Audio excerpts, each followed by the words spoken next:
Hello guys, അപ്പോൾ ഇന്ന് ഞാൻ എൻ്റെ കസിനുമായിട്ട് ഒരു സുനാമി കുടിക്കാൻ പോവാണ്. സുനാമി എന്ന് പറഞ്ഞൊരു ജ്യൂസാട്ടോ. അപ്പം ഇന്ന് അവനൊരു വെറൈറ്റി ആയിട്ട് എനിക്ക് ഒരു പിസ്ത ഫ്ലേവറാണ് ഇത് വരുന്നത്. എനിക്ക് ഭയങ്കരമായിട്ട് ഇഷ്ടപ്പെട്ട്. പൊതുവെ നമ്മൾ കണ്ടിട്ടില്ലാത്തൊരു വെറൈറ്റി തരം ജ്യൂസാണ്. അപ്പം അത് കുടിച്ച് ഇക്കയാണ് നമ്മുടെ സുനാമി എന്ന് പറഞ്ഞ ജ്യൂസ് ഉണ്ടാക്കി തരുന്നത്. ഇത് എന്തുകൊണ്ടാണ് ഈ പേരിങ്ങനെ വന്നതെന്ന് എനിക്കറിയത്തില്ല. അപ്പം അവനുമായിട്ട് ഞാൻ നേരെ അത് കഴിഞ്ഞിട്ട് കായംകുളം കായലിൽ പോയി. പണ്ട് നല്ല രസവും ഭംഗിയുള്ളായിരുന്നു. ഇപ്പം പോച്ചയൊക്കെ കാടുമൊക്കെ പിടിച്ച്. അപ്പം അവിടുന്ന് അതും കഴിഞ്ഞ് എനിക്ക് മോമോസ് കഴിക്കാൻ ഭയങ്കര ആഗ്രഹം തോന്നിയിട്ട് മോമോസ് കഴിക്കാൻ വേണ്ടി പോയി.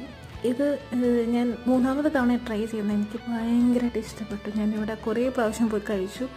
മോമോസ് ടേസ്റ്റ് ചെയ്തു. അവൻ ചിക്കൻ മോമോസും ഞാൻ ബീഫ് മോമോസാണ് കഴിച്ചത്. നല്ല ടേസ്റ്റ് ഉണ്ടായിരുന്നു. എനിക്ക് ഭയങ്കരമായിട്ട് ഇഷ്ടപ്പെട്ടു. അപ്പം നല്ല ചൂട് കാരണമാണ് അവൻ്റെ ആ ഒരു എക്സ്പ്രഷനാണ് വന്നത്. അത് കാണുന്നുണ്ടെങ്കിൽ ക്ഷമിക്കണം. അതുകൊണ്ട് അത് കഴിഞ്ഞു. അത് കഴിച്ച്